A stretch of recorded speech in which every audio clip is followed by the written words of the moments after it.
Recebi aqui uma questão de um dos inscritos do canal. Ele pediu uma ajuda para resolver essa. Então, diz aí o enunciado. Sabe-se que menos 2 e 3 são raízes de uma função quadrática se o ponto menos 1 e 8 pertence ao gráfico dessa função, então. E abaixo nas alternativas tem algumas perguntas referentes ao possível valor máximo ou possível valor mínimo. Então, olhando com calma esse enunciado, a primeira coisa, a gente está falando de função. Pensou em função, bateu o olho na palavra função, está trabalhando com função, lembrem-se, funções possuem gráficos associados e geralmente na matemática escolar a gente vai trabalhar bastante com funções que a gente vai chamar de polinomiais. O polinômio de grau 1, grau 2, grau 3. E o de grau 2, a famosa parábola, ela é então a personagem dessa questão. Então já vamos anotar aqui uma informação bem importante, que diz o seguinte: eu vou assumir que a nossa função vai se chamar g de x, tá? A função g e a nossa variável vai ser x. Então, uma das minhas raízes, fazendo a Bhaskara, se tivesse que fazer algum tipo de conta, eu encontraria que uma das minhas raízes é menos 2 e a minha outra raiz seria, então, 3 positivo. O que isso me ajuda? O que isso vai me servir? Vamos analisar, então, já que a gente está falando de função polinomial, existe um gráfico. Vamos desenhar aqui um plano, rabiscar um rascunho de um plano normal. Não esqueçam de batizar a nossa criança. Aqui eu tenho os valores de x e aqui vai funções genéricas quaisquer, porque eu ainda não sei se vai ser essa g de x. Eu vou colocar valores de y. A gente está trabalhando aqui então no domínio real. Quando a gente está falando, gente, de raiz, eu posso pensar o seguinte: raiz de uma função são os instantes, os valores desse meu gráfico, da minha variável livre, onde o valor da minha função, onde y será zero. Pensando nisso, se eu faço, por exemplo, um esboço de uma função assim, estou fazendo só o pontilhado dela. Vamos lembrar, o que vai me dar o valor da função é o valor de y. Vamos colocar aqui um ponto qualquer, um ponto P, onde aqui dentro é o valor de x e aqui dentro é o valor de y, meu par ordenado. Aqui nesse lugarzinho que ela está cortando o meu eixo das abscissas, o meu eixo, nesse lugar aqui, x vale alguma coisa, xn, não sei quanto. Mas o valor de y, se eu fosse ver aqui, por exemplo, associar a altura, esse ponto aqui não possui altura, ele não está nem abaixo do eixo, nem acima do eixo. O valor de y aqui é zero. Então, se eu tivesse que marcar esse ponto aqui, eu vou chamar ele de P1. P1 vale alguma coisa, tem um valor no domínio, e y vale zero. Se eu pegasse uma outra função afim, né, linear, decrescente, ela ia interceptar bem aqui, num valor positivo. Eu não sei quanto é esse x aqui, mas eu sei que nesse lugar o meu valor de y será zero.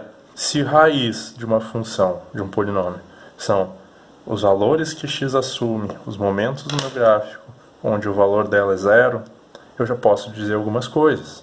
Eu posso dizer que, por exemplo, que g, que é o nome que a gente deu para essa função, em menos 2, quando eu trocar o x por menos 2, o valor dela é zero. E o mesmo eu posso fazer para 3.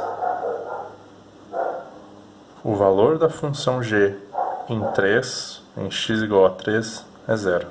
Quando a gente fala em funções quadráticas, a gente está falando de um polinômio do segundo grau, a gente está falando de um gráfico no formato de parábola.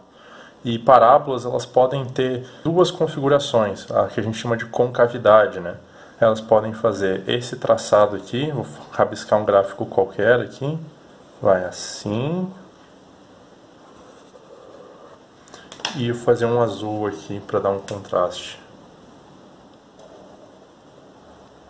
Ó. Elas são completamente diferentes, mas elas são diferentes em um aspecto muito importante, na sua concavidade. Essa azul aqui, ela é côncava para baixo, certo? Ela tem uma barriguinha aqui, ela faz uma concavidade. A preta, ela é côncava para cima, ok? Ambas as funções dos gráficos que eu desenhei aqui possuem, ó, interceptos no eixo x, no eixo das nossas variáveis, da variável livre. Ou seja, esses pontos que eu destaquei aqui são raízes, certo? E olha que legal. Olhando a curva em preto aqui, ela está positiva, está com valores grandes aqui, ó, fazendo um teste positivo, positivo, positivo, positivo, positivo. Se aproxima aqui desse lugar, ela vale 0 exatamente aqui nesse ponto de corte. E aqui ela possui, ó, uma curvatura que faz com que ela tenha um valor mínimo aqui. Em algum lugar desse nosso domínio, ela vai ter um valor mínimo. Depois ela volta a crescer, passa novamente por uma raiz e segue. Não tem restrição nesse domínio. Eu poderia muito bem continuar desenhando ela aqui para cima e assim por diante. O mesmo vale para a nossa função em azul aqui. Ela vem de valores negativos, passa aqui em algum valor de x que faz com que ela tenha o valor da função da imagem dela de y seja 0, cresce, chega em um máximo aqui em cima e depois decresce novamente, até passar pela raiz e continuar decrescendo. Ela poderia continuar fazendo esse trajeto aqui sem nenhuma restrição, mas ela possui um máximo. Então o que a gente tem que entender aqui agora para matar essa charada é descobrir se essa nossa função g, que a gente está trabalhando com ela aqui, se ela vai ser côncava para baixo ou se ela vai ser côncava para cima, certo? Vamos analisar então a questão do domínio das informações que a gente tem. Pegando só o eixo das abscissas, só para comparar, aqui são os valores de x dessa nossa função. O que a gente já tem? Que em menos 2, vou marcar aqui o menos 2, ela vai valer 0. Então, aqui ela vale 0. E em 3, vou botar mais para frente aqui, ela também vale 0. Vou colocar o 0 ali. Então, resta a gente descobrir o que acontece, por exemplo, aqui no menos 1. Por quê? Porque no enunciado está dizendo o seguinte, está dizendo que o ponto P, eu vou chamar de P, menos 1, 8, pertence a essa função. Então, se eu colocar, ela existe em menos 1, e o valor da função em menos 1 é 8. Olha só, eu estou dizendo que g em menos 1 vai ser igual a 8. Essas duas leituras aqui são equivalentes. Significa que aqui no menos 1 eu vou colocar um valor positivo. Aqui, se eu tivesse que marcar aqui, eu marcaria 8. Aqui eu marquei 0, aqui eu marquei 0. Então olha só, se a gente está falando de uma parábola e ela intercepta um ponto de raiz, se ela fosse côncava para cima, olha que bizarro, ela ia passar aqui, aí subir no 8, não, ela tem que ter esse comportamento suave, ela tem que ter esse comportamento de parábola. Então ela passa aqui no menos 2, ela vai valer 0, vai subindo, passa pelo 8, em algum valor intermediário aqui, ela chega no seu máximo e depois ela tem que decrescer. Provavelmente aqui no 2, ela vale 8 de novo. Então esse valor aqui vai ser o meu máximo, ela possui um máximo aqui. Então vamos olhar as alternativas. A B e a D já dá para descartar, porque ela está falando de que entre esses valores dados na questão, ela vai ter um mínimo. Não, Essa é uma função côncava para baixo. Concavidades para baixo possuem máximos. Então a gente descarta essa.